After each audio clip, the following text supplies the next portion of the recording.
Откако целосно се подготви за новиот работен ден, не одолеавме на преубавите честитки, па купивме по неколку од Игор. Љубезно ни понуди да разгледаме и самите да си направиме избор.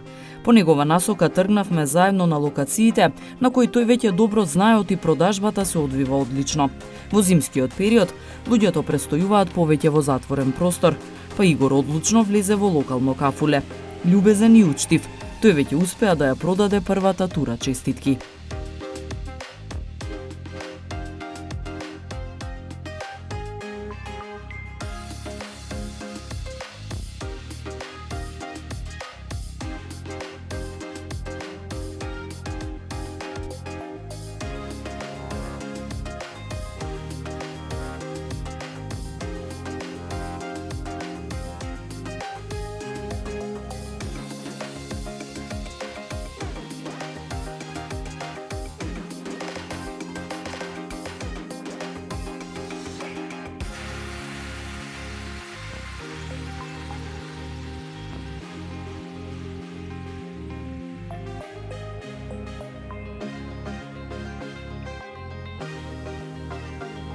И низ Струшката чаршија успешно им пристапуваше на граѓаните, нудејќи им од списанијата и честитките.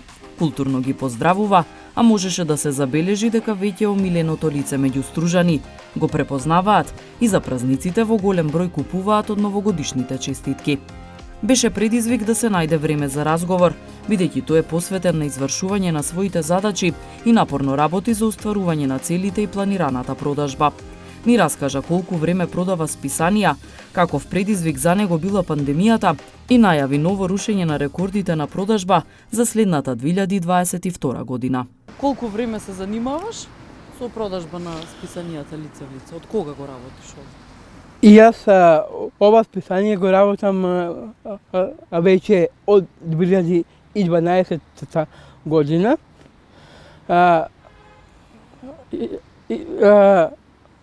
А 9 години. И сега си вработен во организацијата? Да, сега сум вработен во организацијата. Како се вика организацијата? Порака нова, струга.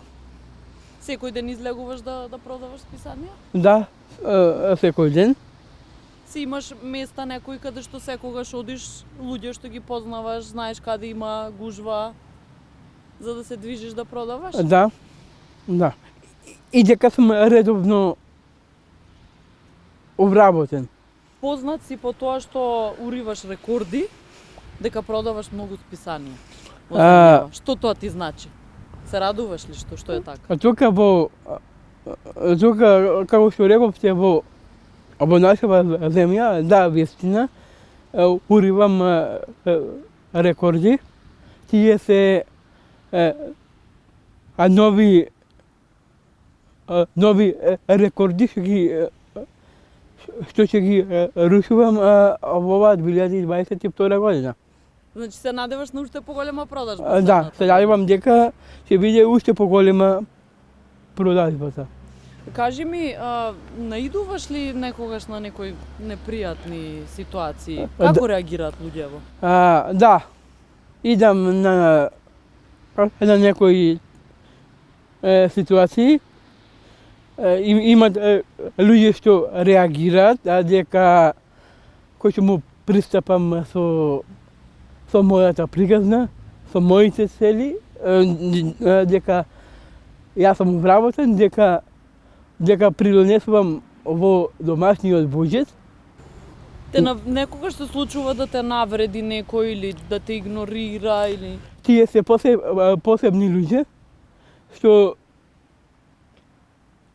навистина имат некој што ќе ме навредит, ама и јас, како што рече менторот Стефан, дека не реагираш, смирен си? Да, на никого не му реагирам, туку само понекогаш знам и да ги игнорирам. А разговарате со менторот после тоа за некоја таква ситуација, ако се случила, ти дава совети и те насочува? Да. Кај мене имаше ситуации имаше ситуации дека кога сум нервозен, навистина знаев да на нешто да реагирам. Не е пријатно сега да кажам, ама оно што го мислам дека маса малку ќе подкрене. Аха. Столу некогаш ќе Ќе го удриш. да, така, понекогаш чупкање на списание и така. Меѓутоа поминува, така? Да, поминува пак.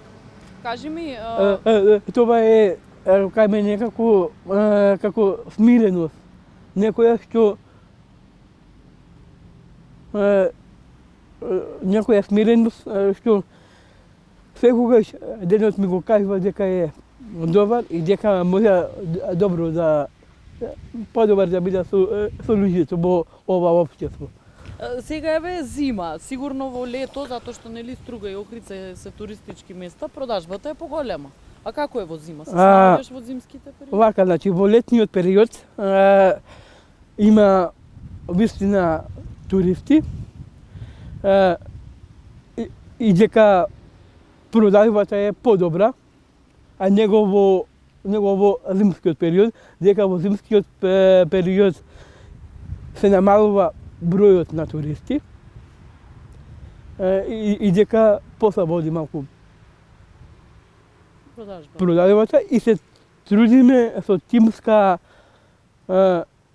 работа од порака нова да ги средиме тие работи во најкусо време. Да си направите план и да оди продажбата како што треба. Да.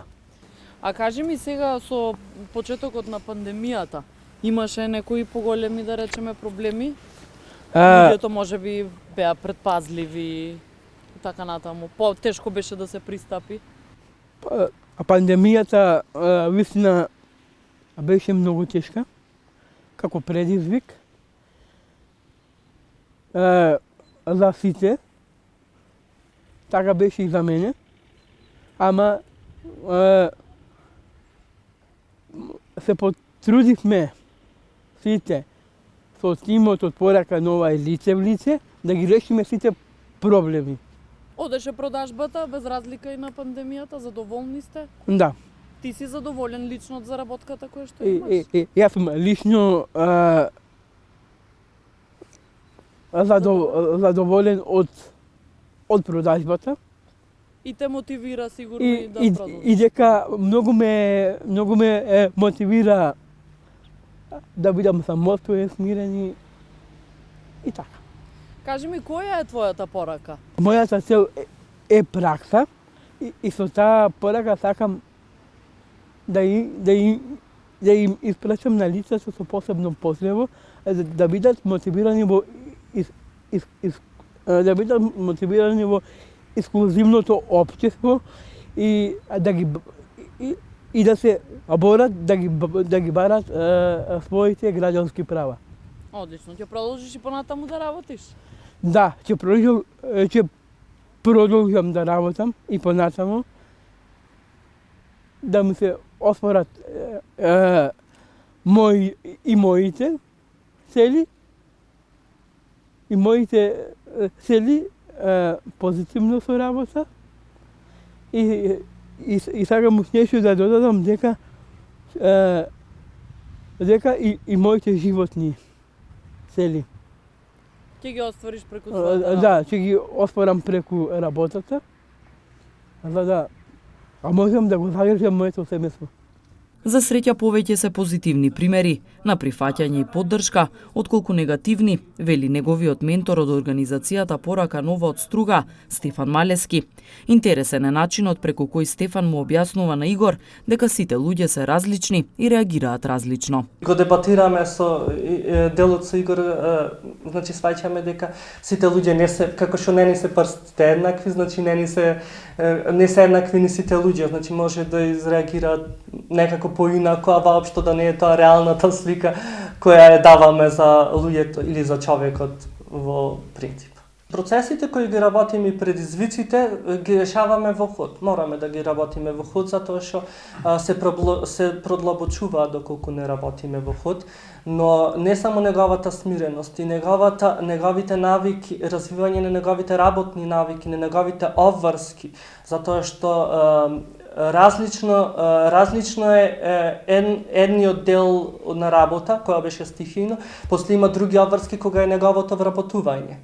Значи, мораме да работиме на тој дел, затоа што не само за него, и за нас е нов процес, во кој, ние пред да го вработиме во април 2020 година, имавме 3-месечен пробен период, во кој моравме да видиме дали сите работи, сите процеси кои ги имаме предвидено во целина, ќе функционираат онака како што треба. За да го заклучи во април, 24 април, баш во почетокот на пандемијата, Игор веќе е вработен во нашата организација со осигурување, со целосно осигурување и моравме, значи не можеме да одиме на случајност.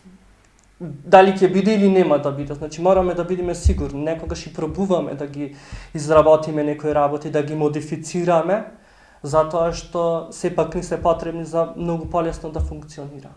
Малески објаснува и за моментот кога околностите за работа се променија заради појавата на пандемијата, како и реакцијата на Игор во таа насока.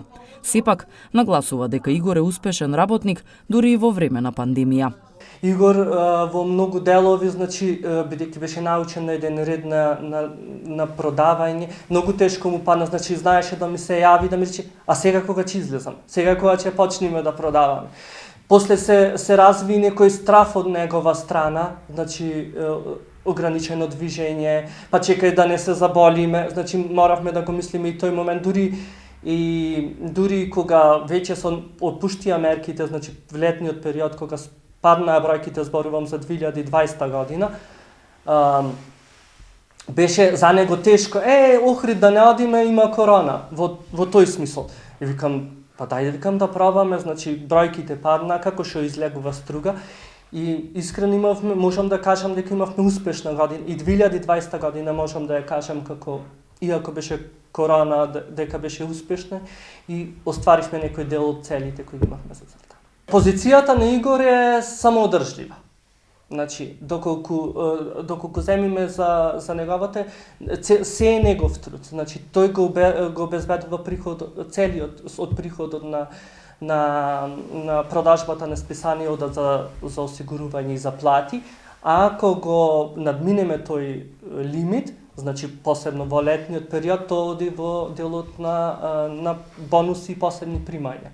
Значи, пак тој го зема, значи 50% од продажбата, значи со неговото вработување него ништо не му се крати во делот. Ме разбирате, само ги дополнуваме деловите, ја чуваме дел за самоодржливост, да не случајно во текот на годината имаме лош месец, затворања или некој, например, годинава април месец ни беше под просекот, односно тука кај просекот, ама тоа беше поради затворањата на локалите. Значи, и ние и тогаш баравме нови механизми, значи кај се собираат луѓето. Дали се во парковите. Имавме одредено, значи малце си разви своја стратегија да им пристапува луѓето кога одат, бидејќи кога одредени луѓе се движат, одат, е многу потешко да им пристапиш. Значи, одат и не застануваат. Значи, почнавме да го научиме и тој дел, како да се пристапи во тој дел, значи, како да се слушнат барем дел од она што Игор го нуди. Игор го чекаше остатокот од работниот ден. Неговата замисла и цел за истиот, тој е решен да ги исполни. Се поздравивме и си ветивме дека повторно ќе се видиме во следната 2022, кога со напорна работа ќе успее да сруши уште еден рекорд во продажбата на списанија.